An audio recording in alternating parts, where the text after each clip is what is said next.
6, 5, 4, 3, 2, 1, 0.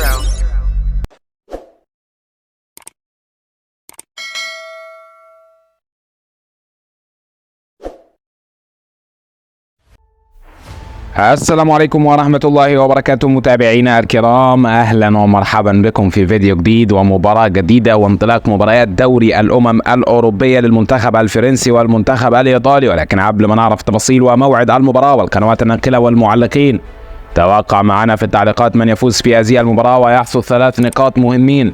ونتمنى دعمنا بالاشتراك في القناة ولايك للفيديو وتعديل التعليقات بالصلاة والسلام على النبي المصطفى صلى الله عليه وسلم.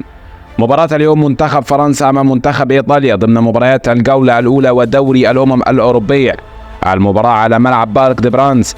القناة الناقلة بين سبورت 1 والمعلق عصام الشوالي. توقيت المباراة مساء اليوم الجمعة في 10:15 مساء بتوقيت القاهرة ومكة المكرمة والعراق، و8:15 مساء بتوقيت تونس والمغرب والجزائر. المباراة ضمن مباريات المجموعة A2 التي تضم فرنسا وإيطاليا وبلجيكا والكيان الصهيوني. توقعاتكم معنا في التعليقات من يفوز في هذه المباراة ويحصد 3 نقاط مهمين ومنافسات الجولة الأولى من دوري الأمم الأوروبية. شكرا لكم والسلام عليكم ورحمة الله وبركاته.